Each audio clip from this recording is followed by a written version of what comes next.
आप सभी भाई-बहनों का आध्यात्मिक ऑक्सीजन की लघु ज्ञान संदेश कक्षा में एक बार फिर स्वागत है। आज की चर्चा 2 शब्द दर्शकों की भीड़ को लेकर करने जा रही है। अक्सर आप कभी-कभी कोई मैच देखते हो ना टीवी पे या किसी स्टेडियम में जाकर, तो वहाँ आप कुछ ऐसा संबोधन सुनते हो कमेंट्री में या देखने में कि दर्शकों की भीड़, यह दर्शक का अभिप्राय एक राजसी स्थिति से है। भीड़ का अभिप्राय भी राजसी और तामसी स्थितियों से है। आज विषय भोगों की भीड़ में आप और हम खोने लगे हैं। दर्शक को हो, भोक्ता को हो, देखिए जब आप दृश्यों को भोगते हो तो आप दर्शक ही बन जाते हो। आप क्रिकेट का मैच देखते हो ना, तो दर्शक बन जाते हो। हॉकी का मैच हो और भी देखिए विभिन्न प्रकार की टीवी में कितने धारावाहिक आते हैं। आप मोबाइल देखते हो, भले ही ये वीडियो, देखिए ये सभी स्थितियाँ तर्कपूर्वक समझनी चाहिए। जब-जब आप और हम दर्शक वाली बात रखते हैं ना, तो ये राजसी स्थितियाँ हैं, भोगों की स्थितियाँ हैं।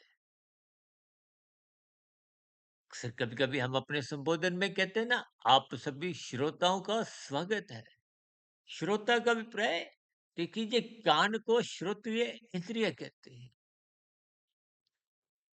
कानों द्वारा जब आप इन सात्विक स्थितियों को सुनते हो, सात्विक स्थितियों का अभिप्राय धर्म से है। सात्विक स्थितियों का अभिप्राय एक विशेष नैतिक मूल्यों से है। सात्विक स्थितियों का अभिप्राय परमात्मा से जुड़ने से है और परमात्मा से जुड़ने के लिए शास्त्र हैं, गुरु हैं और ये सभी स्थितियाँ ब्रह्म मुहूर्त समय विशेष से जब आप और हम जुड़ जाते हैं, इन स्थितियों का यहाँ पर हम अधिक लाभ ले सकते हैं। दिन में राजसी स्थितियाँ होती हैं। देखिए जब 1 वाट का बल्ब हो, 10 वाट का बल्ब हो, 100 वाट का बल्ब हो, 1000 वाट का बल्ब हो, 500 वाट के बल्ब, ये सबके अलग-अलग प्रकाश है। इन गुणों का भी अलग-अलग प्रभाव है। तमोगुण में तो रजोगुण को ही ढूँढना होता है। 1 वाट के बल्ब में आँखों में कुछ सूझता नहीं है, नज़र नहीं आता। अधिक रोशनी आप चाहते हो ना, इसका मतलब क्या है? कि तमोगुण में अंधकार बना रहता है। तामसिक स्थितियों में रजोगुण को ही ढूँढना होता है। जब 10 वाट का बल्ब ही ना मौजूद हो तो 100 वाट की तो आप कल्पना नहीं कर सकते और 100 वाट का बल्ब का अभिप्राय क्या है? सत्वगुण। और 500 वाट के बल्ब को आप ब्रह्म मुहूर्त से समझ सकते हो। परमात्मा की जब आपकी एक ध्यान की स्थितियाँ होती हैं, वो 1000 वाट का बल्ब है। देखिए स्थितियों को, क्योंकि ये लघु ज्ञान संदेश की वीडियो है, इसलिए इसको हम अधिक बड़ा तो ले जाते नहीं है। कोशिश होती है कि 3, 4, 5 मिनट तक बात को रखें। इन सभी स्थितियों को जीवन में ज्ञानपूर्वक, तर्कपूर्वक समझें। अन्यथा विषय भोगों की भीड़ में कब आप दर्शक बनते हुए खो जाते हो। भीड़ में फिर भड़के में, कहते हैं ना भीड़ के साथ ही तो एक शब्द क्या आता है, भीड़ भड़का।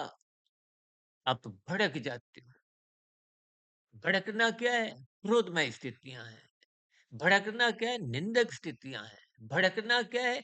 कानून का उल्लंघन है, शास्त्र विरुद्ध पाप कर्म है।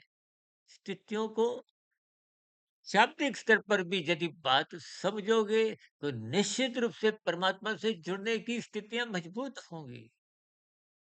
अन्यथा इस संसारी विषय भोगों के प्रदूषण में, 24/7 विषय भोगों की असत्यों में आप और हम निरंतर अपनी बुद्धि का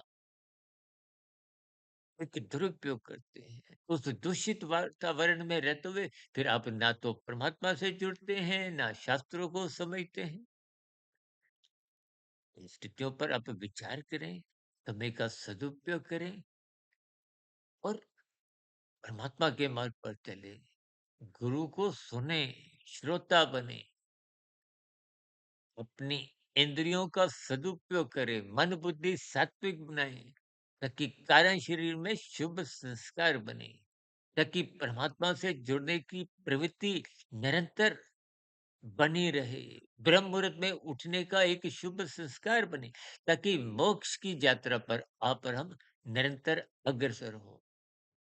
इन्हीं शुभकामनाओं के साथ चर्चा विशेष को यहीं विश्राम देते हैं।